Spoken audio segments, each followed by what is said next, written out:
অভ্যুত্থানের পরে আজকে ৮ মাস পরেও এই মে দিবসে দাঁড়িয়ে আমরা বলতে বাধ্য হচ্ছি, কোথায় শ্রমিকদের ৮ ঘন্টা কর্মদিবস, কোথায় শ্রমিকদের ন্যায্য মজুরি, কোথায় শ্রমিকদের বৈষম্যহীন পরিবেশ, কোথায় শ্রমিকদের কর্মক্ষেত্রে নিরাপত্তা, কোথায় শ্রমিকদের ট্রেড ইউনিয়ন অধিকার? আপনারা গণতন্ত্রের কথা বলেন, ৮ কোটি শ্রমজীবী মানুষকে গণতান্ত্রিক অধিকার থেকে বঞ্চিত করে দেশে কি গণতন্ত্র প্রতিষ্ঠিত হবে? ৮ কোটি শ্রমজীবী মানুষকে বৈষম্যের মধ্যে রেখে দেশ থেকে কি বৈষম্য দূর করা যাবে? আমাদের শ্রমজীবী নারীদেরকে, তাদেরকে নানা ধরনের মজুরি বৈষম্যের ফাঁদে আটকে রেখে বাংলাদেশ থেকে কি বৈষম্য দূর করা যাবে?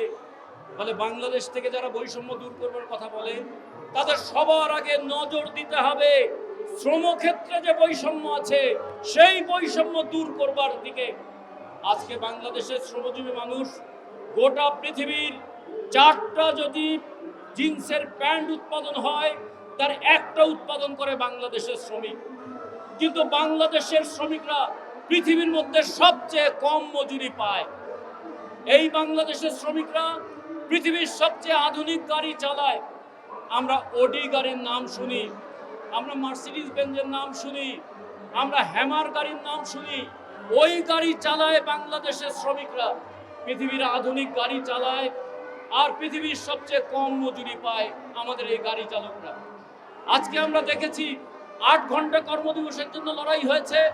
সচিবালয়ে ঠিকই ৮ ঘন্টা কর্মদিবস আছে, কিন্তু ওই সচিবালয় থেকে যে শ্রম মন্ত্রণালয় বাংলাদেশের শ্রমিকদের অধিকার প্রতিষ্ঠা করবার কথা, সেই শ্রমিকদের কারো জীবনে ৮ ঘন্টা নাই। শ্রমিকরা রক্ত দিয়ে দাবি আদায় করে, আর ধনীরা সেটাকে উপভোগ করে।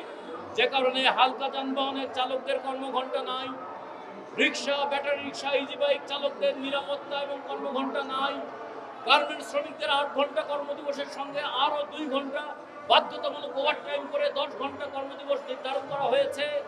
বাংলাদেশে অপ্রাতিষ্ঠানিক খাতে 6 কোটি শ্রমজীবী মানুষ, তাদের কাজ নাই, তাদের মজুরি নাই, তাদের মাসিক বেতন নাই, তাদের ট্রেড ইউনিয়ন করার অধিকার পর্যন্ত নাই।